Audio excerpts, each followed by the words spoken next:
कहीं ना कहीं कुछ ना कुछ दाल में काला है। बात पच नहीं रही है कि राज्यसभा सीएम छोड़ करके कोई भी नेता क्यों जाएगा।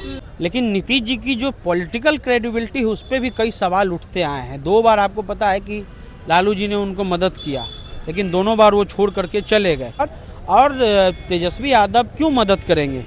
तेजस्वी यादव ने आपको 2 बार मदद किया और उस स्थिति में मदद किया। पिछले बार भी पार्टी को तोड़ने की कोशिश की गई थी। आपने कहा कि पार्टी तोड़ रहा है, आप मेरी मदद कीजिए, लेकिन जैसे ही आप मजबूत हुए तो आप भाग गए। क्योंकि कहा जाता था कि आरजेडी और जो जेडीयू है, आरजेडी अगर मजबूत रहती तो जेडीयू और मजबूत होती है। तो इस बार तो आरजेडी भी कमज़ोर है।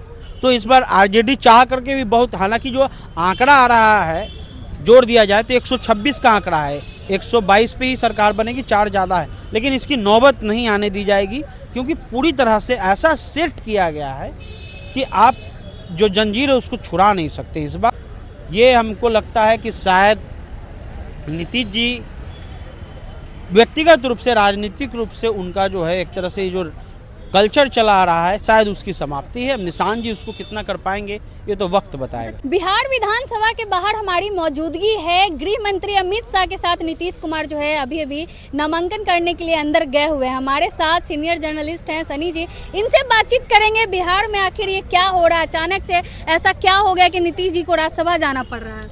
देखिए, अचानक से तो नहीं हुआ है, बहुत तैयारी पहले से की गई थी, पता नहीं चलने दिया गया। और जो जेडीयू के जो लोग जुड़े हैं उनको भी पता नहीं चलने दिया गया। और एक तरह से पूरी तैयारी पहले से प्री प्लान।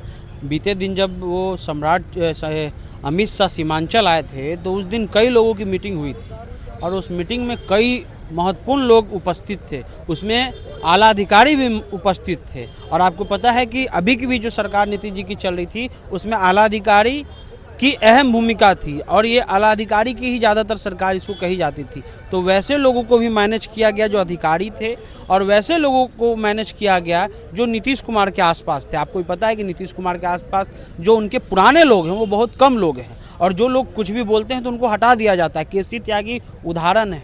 लेकिन इस तरह से ये कहानी रची गई है। मुख्यमंत्री जी अभी अगर वो कुछ बात बोल भी रहे हैं, लिख भी रहे हैं, तो शायद लोगों को ये विश्वास नहीं होगा कि ये मुख्यमंत्री की लाइन है। क्योंकि ये मुख्यमंत्री जी ऐसा लाइन लिखे तो मुख्यमंत्री जी आकर सामने भी बोल सकते हैं कि हाँ हम अपने मर्जी से हमको राज्यसभा जाना है। तो कहीं ना कहीं कुछ ना कुछ तो मुख्यमंत्री नीतीश कुमार के साथ और उनके लोगों के साथ कुछ तो हुआ है। हालांकि नहीं बोला जा सकता है क्योंकि हमारे पास कोई ठोस आधार नहीं है बोलने का, लेकिन बस कयास लगाए जा सकते हैं। और ज़्यादा दिन से तो हम लोग का अनुभव नहीं है पत्रकारिता का, 5 साल और 6 साल से है। लेकिन जो पुराने पत्रकार हैं वो भी इस बात को पचा नहीं पाएंगे कि मुख्यमंत्री जी मुख्यमंत्री का पद छोड़ करके और राज्यसभा जाएंगे। तो ये बात कहीं ना कहीं हजम नहीं हो रही। कहा भी जाता है कि नीतीश कुमार से कुर्सी कोई नहीं छीन सकता। देखिए, नीतीश कुमार से कुर्सी कोई नहीं छीन सकता, लेकिन एक दिक्कत नीतीश कुमार के साथ रही कि उनके जो कार्यकर्ता हैं वो बीते 2 या 3-4 साल से उनसे काफ़ी दूर थे और दूर थे नहीं, उनको दूर रखा गया था। पहले कहा जाता था कि जब मुख्यमंत्री जी मुख्यमंत्री नहीं थे तो लगातार मेहनत करते थे, उनकी किताब में भी इस बात का दर्ज है। लेकिन उनके जो समर्थक हैं, उनसे जो जेन्युइन समर्थक है, जो बिना किसी लोभ के, बिना किसी स्वार्थ के हैं, वो उनसे दूर होते गए, उनको दूर करते गया, दूर एकदम एक तरह से कहा जाए कि अलग थलग कर दिया गया। और इसी का नुकसान ये है कि आज जनता दल यू के समर्थक तो आए लेकिन उस अपेक्षा में नहीं आए हैं जो अपेक्षा थी, क्योंकि उन्होंने एक अपनी राजनीति शैली बना दी। क्योंकि जेडीयू हमेशा सत्ता में ही रहा, चाहे वो तेजस्वी जी के साथ रहे, लालू जी के साथ रहे या भाजपा के साथ रही, वो सत्ता में रहा, विपक्ष में नहीं रहा। तो इसलिए ये चीज़ कहीं ना कहीं कुछ ना कुछ दाल में काला है। बात पच नहीं रही है कि राज्यसभा सीएम छोड़ करके कोई भी नेता क्यों जाएगा, ये नहीं पच रहा। बिहार की राजनीति पे इसका क्या असर होगा? भाजपा का मुख्यमंत्री होगा। देखिए, लोग कह रहे हैं कि जनता दल यू जो है वो डिप्टी सीएम ले लेगी। तो जो सीएम का रुतबा होता है और डिप्टी सीएम कोई संवैधानिक पद तो है नहीं, तो उसको लंबा नहीं खींचा जा सकता है। उसमें हमको नहीं लगता है कि बहुत लंबा जनता दल यू खिंचा पाएगी। हालांकि निशान जी के बारे में चर्चा है, लेकिन कहीं ना कहीं भाजपा ने ऐसा ग्रिप बनाया है कि उस ग्रिप से निकलना शायद अब आसान नहीं होगा। और आने वाले भविष्य में कहा जाए तो 2 फाड़ की लड़ाई दिख रही है अगर ये ग्रिप छूट पाए। क्योंकि अभी भी देखिए कि आगे भी राज्यसभा का नामांकन हुआ है और हम लोग राज्यसभा का नामांकन अंदर कवर करने जाते थे और मुख्यमंत्री जी राज्यसभा के लिए नामांकन करने जा रहे हैं, किसी से वो बात नहीं कर रहे हैं, उनको ऐसे लेकर के जाया जा रहा है, लग रहा है कि एकदम जो है उनको कोई घेरा में ले लिया है। अमित शाह भी थे साथ में।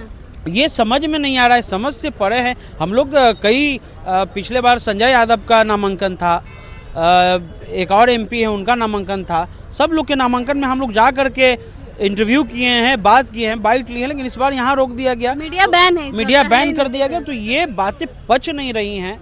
लेकिन अब क्या किया जा सकता है? नीतीश कुमार जी ने जिस भाजपा को पनपाया या जिंदा रखा, आज वही भाजपा उनको खत्म करना चाहती है। क्या लग रहा है विपक्ष को सामने आना चाहिए इसमें, नीतीश जी के लिए कुछ करना चाहिए? देखिए, नीतीश जी को विपक्ष के लिए कुछ करना चाहिए, नहीं करना चाहिए, सवाल उठ सकता है। लेकिन नीतीश जी की जो पॉलिटिकल क्रेडिबिलिटी है उस पर भी कई सवाल उठते आए हैं। 2 बार आपको पता है कि लालू जी ने उनको मदद किया, लेकिन दोनों बार वो छोड़ करके चले गए। तो और अभी तेजस्वी यादव इस स्थिति में भी नहीं है कि पूरी तरह मदद कर दे, क्योंकि कहा जाता था कि आरजेडी और जो जेडीयू है, आरजेडी अगर मजबूत रहती तो जेडीयू और मजबूत होती है। तो इस बार तो आरजेडी भी कमज़ोर है, तो इस बार आरजेडी चाह करके भी बहुत, हालांकि जो आंकड़ा आ रहा है जोड़ दिया जाए तो 126 का आंकड़ा है, 122 पे ही सरकार बनेगी, 4 ज़्यादा है, लेकिन इसकी नौबत नहीं आने दी जाएगी, क्योंकि पूरी तरह से ऐसा सेट किया गया है कि आप जो जंजीर है उसको छुड़ा नहीं सकते इस बार। और तेजस्वी यादव क्यों मदद करेंगे? तेजस्वी यादव ने आपको 2 बार मदद किया और उस स्थिति में मदद किया। पिछले बार भी पार्टी को तोड़ने की कोशिश की गई थी, आपने कहा कि पार्टी तोड़ रहा है, आप मेरी मदद कीजिए, लेकिन जैसे ही आप मजबूत हुए तो आप भाग गए। तो कई तरह की क्रेडिबिलिटी पे नीतीश जी के सवाल है।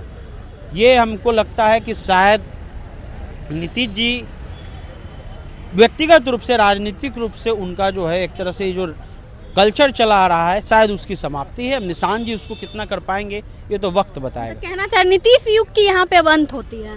ये भाजपा ने तो मोटा मोटी कर ही दिया है। अगर वो नामांकन कर लिए तो राज्यसभा चले गए, राज्यसभा चले गए तो खत्म ही हो गए।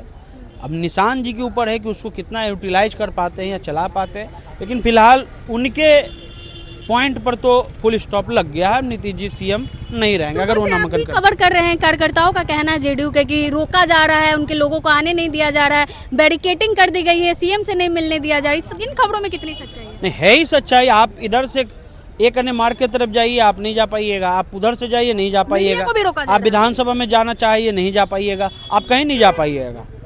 और ये जो कार्यकर्ता हैं, हम फिर कह रहे हैं, कार्यकर्ता उनकी ताकत थी, लेकिन इस कार्यकर्ता को बहुत ही चालाकी ढंग से अपने लोगों से नीतीश जी को दूर किया गया और इस स्थिति में ला दिया गया है कि अब कुछ नहीं किया जा सकता। चलिए, बहुत बहुत धन्यवाद। हमारे साथ सनी जी थे। तमाम मुद्दों को लेकर हमने इनसे बातचीत की।